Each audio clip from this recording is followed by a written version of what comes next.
زنانه د یو شری مسلې په حواله سره تاسو کړل چونکې د دې تعلق د زنانو د لباس په حواله سره دی. په دې حواله سره ډیر شي زنانه داسې چې هغه د غلط فهمي شکار دي. څنګه چې دې زنانه تاسو کړل دا وایي چې ما اوریدي چې د زنانو لپاره د قمیص د لاندې د سینو د پاسه د بریزر استعمال دا واجب دی، فرض دی، یا دغه شانتي د بنین وغیرہ استعمال ضروری دی. یعنی چې کومي زنانه بریزر یا بنین نه استعمالي نو تاسو زنانه ګناګار دي. نو دا زنانو چې آیا واقعي د زنانو لپاره دا بریزر استعمال واجب دی، فرض دی، ضروری دی، یا دغه شانتي د بنین وغیرہ استعمال شریعت په دې حواله سره سو یاد وساتئ. د ټول اولینې خبره خو دا چې دی اسلام شریعت ډیر آسان دی. موږ تاسو ته ډیر اساني راکړل، په هر معاملې کې موږ تاسو ته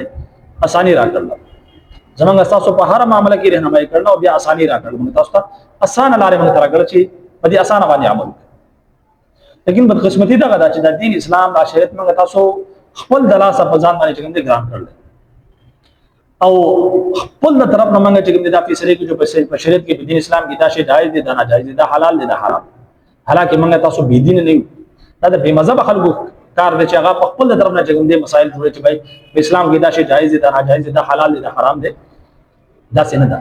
بلکې موږ تاسو په دین ته تاسو شریعت ته تاسو ګورو چې آیا واقعي دا مسله دا شی نه خپل طرف موږ تاسو دا اختیار نه چې موږ شی حلال یا حرام. په هر حال په دې حواله سره څنګه د دې تعلق د زنانو د لباس په حواله سره دی. نو د زنانو چې لباس په دغه حواله سره یو پراپر یو داسې مخصوص لباس شریعت نه متعین کړی چې زنانه به مخصوص دا لباس اچي. په دې حواله سره شریعت البته دومره کړل چې یو حدود او قیود چې کوم دي متعین کړل. اوس مثال طور پر زنانه چې کوم دي هغه به داسې لباس اچي چې داغي جسم به پټي، یعنی پورا جسم به پټي، سوای د چهره نه، سوای د لاسونو نه، سوای د خپونه. د زنانه پورا جسم چې کوم دي 70 نه، سوای د چهره نه، سوای د لاسونو نه، سوای د خپونه. ځکه چې کله زنانه موس کې غمازه کې صرف چهره کولاوي، لاسونه کولاوي او دغه شان خپې، باقي پورا جسم پټ. دا د زنانه 70 نه. او ظاهره خبره ده چې زنانه په کور کې وي د خاوند نه په پرده نشته، لیکن په کور کې داسې نامحرم وي، دیور وغیرہ وي یا نور داسې کسان چې هغه ظاهره خبره نامحرم وي یا زنانه بار ته وځي. او چې کچري زنانه بار ته وځي نو د زنانه لپاره بیا د چهره پرده چې کوم دا هم دا فرض ده. او په دغه کې چې کوم لباس ته لباس په داسې نه چې صرف سر پټ کړل او کمیس اچول درخو پورې چې کوم دي ځان پټ کړل، لیکن د لباس اچول نه باوجود هم دغه جسم په نظر راځي. نبی علیہ الصلوۃ والسلام څخه فرمایي چې د زنانو یو ټولګه داسې ده چې هغه به لباس اچي، لباس واغوندي، لیکن د هغه نه باوجود به هغه سوي بربند وي. دا داسې زنانه به جهنم یاني وي. دوی چې کله بار ته وځي خلق به چې کوم ځان طرف ته مایل کوي، په خپل خلق طرف ته مایل کیږي. ممیلات مائلات، نو دا کتو والا، مایل کیدو والا او مایل کول والا دا ټول به چې کوم جهنم ته ځي.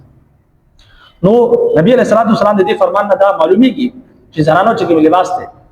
پس دا څنګه چې لباس واچي دا غینه موجوده خبر بندوي، یعنی داسې باریک لباس هم نه چی چې جسم کې نه ښکاريږي، یا داسې چوس لباس هم نه چی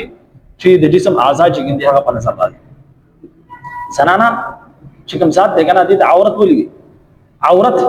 اردو کې د عورت وي، عورت په عربي کې څه ته ویل کېږي؟ ستر ته ویل کېږي. نو زنانه چې ګندي دا پورا ستر سمجھ کې خبر راځي. دا څنګه چې انسان سونه چې ګندي کولاونه کړی دي بلکې هغه پټه ساتي، نو دغه شانتي د سونې نم قیمتي د زنانه کچري زنانه بے پردګي اختیار کی نو ظاهره خبره ده د دې عزت به هم نشي محفوظ کېږي. ځکه په قران مجید کې الله تعالی فرمایي یا ایو النبی قل لازواجک وبناتک ونساء المؤمنین یدرین علیهن من جلابیبه، چې اے نبی ته ازواج مطهرات ته خپل چې مؤمن زنانه دي هغه ته د حکم چې هغه د خپل په جسم باندې، خپل په چهره باندې، خپل په جسم باندې سوګي پردې لټکاو. ځکه نبی علیہ الصلوۃ والسلام چې ازواج مطهرات صحابه ته څوک هم دي چې تاسو څه تاسو کوئ نو د پردې د شان چې تاسو تاسو کوئ دې نه معلومیږي چې چهره چې کوم پرده ده هم ضروري ده زنانه لپاره. ځکه چې دا یو بنیادی د انسان په جسم کې ټول بنیادی څه دی هغه چهره ده. نو دا حسن او جمال یو کرشمه ده. ظاهره خبره ده چې باقي جسم پرده کې او چهره کولا پرې دی بات وځي، په دغه صورت کې ظاهره خبره ده داسې زنانه چې عزت بیا هغه په خطر کې محسوس کېدې شي. هغه د بیا خطر کې د شي په دغه وجه باندې شریعت دا غواړي چې د زنانه عزت محفوظ شي. هر حال د زنانو لپاره چې شریعت کم حدود او قیود متعین کړل هغه دا چې زنانه به داسې لباس اچي چې تنگ بنوي بالکل چست چې باقي د جسم چې د اعضاء په نظر راځي او دا غي نه علاوه داسې باریک لباس باندې چې دنه چې آزادي په نظر راشي بلکې کولا ډولا او داسې لباس چې دنه چې آزادي په نظر راشي زنانه پرده بګوي د زنانه عزت بګي محفوظ وي او ظاهره خبره ده په کور کې چې زنانه تنگ لباس اچي خپل خاون مخکي د خاون نه پرده نشته لیکن چې نه محرم دا غي مخکي ظاهره خبره ده داسې لباس چې کولا ډولا وي او بیان سبا کې الله رب عزت معافيو کی نن سبا کې چې زنانه کوم بورقي اچي کوم فیشنی بورقي اچي یقیني طور پر دا هم د نبی رسول الله والسلام په دغه وعید کې راځي چې زنانه بداسي چې او په لباس اچول د لباس اچول نه باوجود واسوي بربندي وي نو نن سبا کې چې کوم بورقي سمره تنګ وي زنانه ټول اعضاء په کې پر نظر راځي نو دا چې بورقي دي یقیني طور پر دا بورقي نه دي دا پرده نه ده بلکې دا هم په دغه وعید کې شامل کیږي چې نبی رسول الله والسلام کو فرمایلی چې زنانو هغه ټولګه چې جهنم ته وځي هغه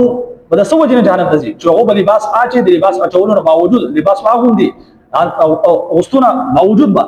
هغه بربندي وي یعنی یا به داسې چست وي چې عذاب په نظر راځي جسم چې کوم خدو خالغه په نظر راځي او یا داسې باریکی چې دنه چې د جسم آزاد هغه په نظر راشي نو یقیني طور پر شریعت چې حدود او قیود متعین کړي هغه دغه دي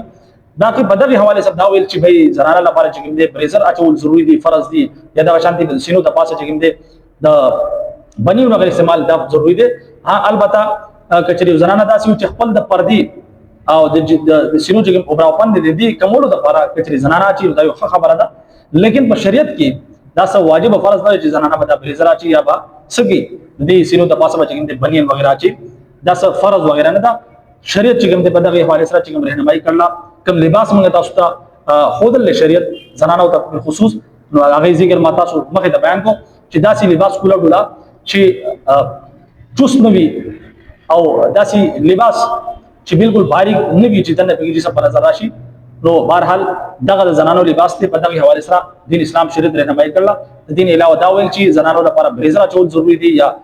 بنیان وغیرہ استعمال ضروری دي نو کچري زنانه د پردي لپاره استعمال نو خبره ده لیکن فرض اور واجب ضروری نه ده بهرحال امید کوم چې مسله مو په سمجھ کې راغلی اجازه راکړئ السلام علیکم ورحمت الله وبرکاته